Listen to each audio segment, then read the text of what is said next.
Actual में बंगाल में ये लोग बिहार जैसा खेला करना चाहते हैं, लेकिन बिहार में इन्होंने खेला करने के बाद जो 10,000 रुपये का औरतों को लालच दे करके हुकूमत में आए, फिर आप जानते हैं सैकड़ों नहीं बल्कि हज़ारों की तादाद में पासबानों के घरों पर बुलडोज़र चलाया गया। देखिए, धर्म के नाम पर हमें नहीं बंटना है, इसलिए कि हम कोई इस्लामिक कंट्री में नहीं है, हम एक सेक्युलर कंट्री में हैं।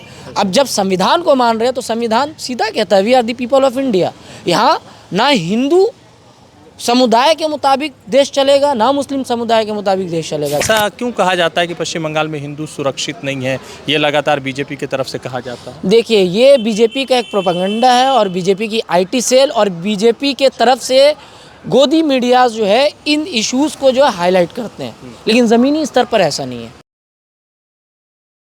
बंगाल में कुछ महीनों बाद इलेक्शन है और अमित शाह आकर कह चुके हैं कि 2/3 मेजॉरिटी के साथ हम जीत रहे। पश्चिम बंगाल के शुभेंदु अधिकारी भी जो लगातार कह रहे हैं कि भाजपा की सरकार बन रही है, अमित शाह भी कह रहे हैं, दूसरी तरफ ममता बनर्जी कह रहे हैं कि हमारे साथ खेला आसान नहीं है। ममता बनर्जी के भतीजे और लोकसभा में तृणमूल कांग्रेस के नेता अभिषेक बनर्जी लगातार पश्चिम बंगाल का दौरा कर रहे हैं और अपने लिए वोट इकट्ठा कर। एक साथ ही ये युवा पश्चिम बंगाल से उससे जानने की कोशिश करेंगे कि इस मरतबा सरकार का क्या समीकरण है और मोदी जी या अमित शाह के बयानों को लेकर पश्चिम बंगाल की जनता क्या सोचती है। सबसे पहला सवाल, अमित शाह ने कहा 2/3 मेजॉरिटी के साथ हम जीत रहे, आपको क्या लगता है कि ये वादा सच साबित होगा या ये हवा में उड़ जाएगा? देखिए, ये बात लास्ट इलेक्शन से पहले भी बीजेपी ने पूरे दम खम लगा करके एक माहौल क्रिएशन करके, एक एनवायरनमेंट क्रिएशन करके कहा था, लेकिन ज़मीनी स्तर पर जो हकीकत नतीजे की सूरत में हमें देखने को मिली वो ये कि तृणमूल कांग्रेस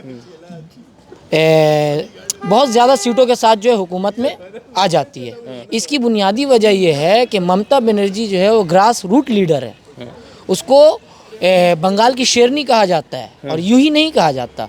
इसकी वजह यह है कि ममता बनर्जी जो है स्ट्रीट फाइटर की हैसियत से जो है आज सीएम के पद पर बैठी हुई है। और ये जो अमित शाह है, इनकी जो है वो हैसियत नहीं है ममता बनर्जी के सामने। ये अगरचे आज होम मिनिस्टर के पद पे बने हुए हैं, मगर रिसेंटली जो प्रेस कॉन्फ्रेंस अमित शाह जी ने किया, उस प्रेस कॉन्फ्रेंस में मीडिया बंधुओं के सवालों के जवाब से वो किस तरह बचते हुए दिखाई दिए, वो आप भी देखें, हम भी देखें। एक मीडिया ने 2 सवाल कहने का जो है कहा, तो अमित शाह ने जो है एक ऐसे अंदाज में जो कि एक ऐसे अंदाज में जवाब दिया कि आप दोनों एक ही पूछिए।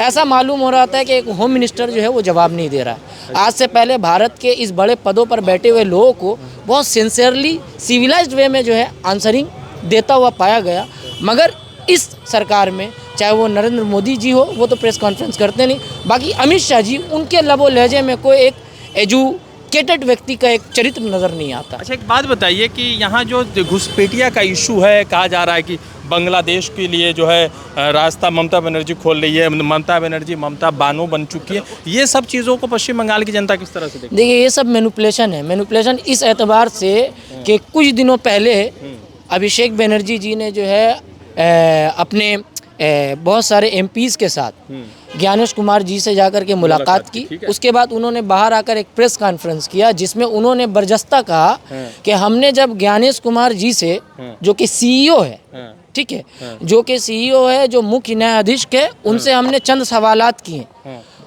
मगर वो उन सवालात के सही जवाब देने के बजाय वो उखड़ गए और उन्होंने अपना तेवर बदल लिया, बल्कि उन्होंने उंगली दिखाकर बात करने की जो है कोशिश की, जबकि वो पद पे बैठकर एक एमपी के साथ ये सलूक वो नहीं कर सकते थे। तो ये क्यों है?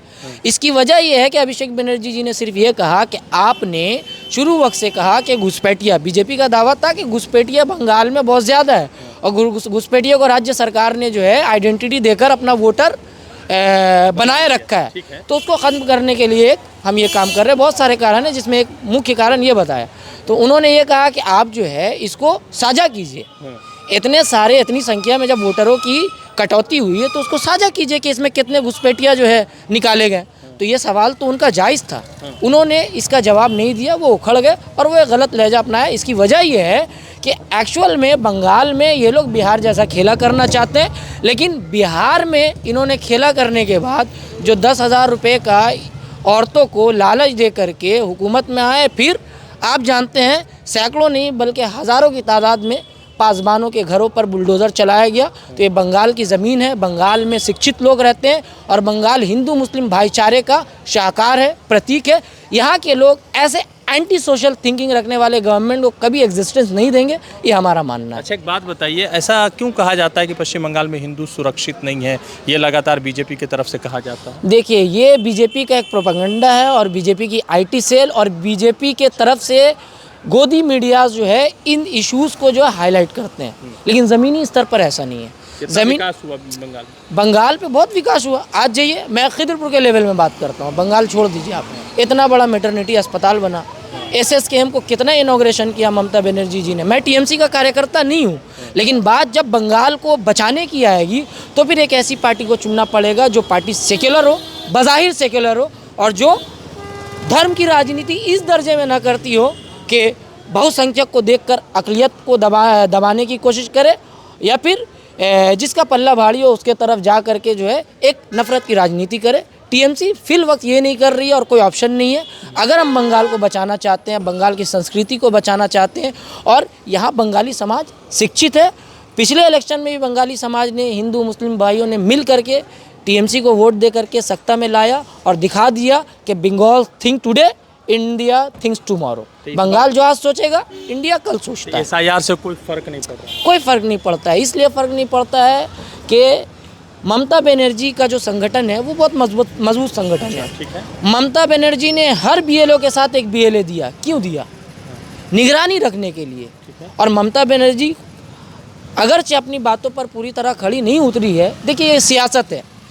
अगर एक तालाब में बहुत सारी मछलियाँ जो है गंदी हो, तो जो साफ़ मछली थोड़ी बहुत भी हो तो उसको अपनाया जाएगा, क्योंकि वो थोड़ी बहुत खाने के काबिल रहेगी। तो ममता बनर्जी को यहाँ पे एग्जिस्टेंस इसी एतबार से दिया जाएगा कि बंगाल में इसके अलावा फिल वक्त कोई विकल्प नहीं है। अगर हम वोट को बांटने की कोशिश करते हैं, देखिए, धर्म के नाम पर हमें नहीं बंटना है, इसलिए कि हम कोई इस्लामिक कंट्री में नहीं है, हम एक सेक्युलर कंट्री में हैं। अब जब संविधान को मान रहे हैं तो संविधान सीधा कहता है we are the people of India. यहाँ ना हिंदू समुदाय के मुताबिक देश चलेगा, ना मुस्लिम समुदाय के मुताबिक देश चलेगा। बंगाल में मोदी और दीदी में किसका मैजिक लोगों के बीच छाया रहेगा, और 2026 में होगा तो किसके मैजिक पर वोट होगा? दीदी का मैजिक ही काम करेगा। दीदी के एक स्लोगन के मुताबिक ही खेला होगा, क्योंकि दीदी ने यहाँ लक्ष्मी भंडार के ज़रिए औरतों को राहत देने का काम किया है, कन्याश्री के ज़रिए कंवारी लड़कियों को शादी करने के दौरान आर्थिक मदद देने का काम किया है। बहुत सारी जो है यहाँ पे योजनाएँ चली हैं और जिसका फ़ायदा लोगों को पहुँचा है। तो जो बात सत्य है वो बोलना पड़ेगा, जो गलत है गलत है। यहाँ पे बंगाल को बचाने के लिए हिंदू मुस्लिम यानी बहुसंख्यक और अक़लियत समाज के बीच जो है नफ़रत की दीवार को तोड़कर, जो कि है नहीं लेकिन जो खड़ी करने की कोशिश है, उसको नाकाम करने के लिए हमें TMC को ही जो है वापस से लाना पड़ेगा। तो एक साथी थे तनवीर, वो लगातार खुलकर इन मुद्दों पर बातचीत कर रहे थे, सियासत पे बातचीत कर रहे थे। अमित शाह के हालिया दौरों पर उन्होंने खुलकर बातचीत की। आप क्या सोचते हैं बंगाल इलेक्शन को लेकर, कमेंट में बताइएगा। रज़ा अंसारी की रिपोर्ट। द इंडियन खबर, सच आपके सामने।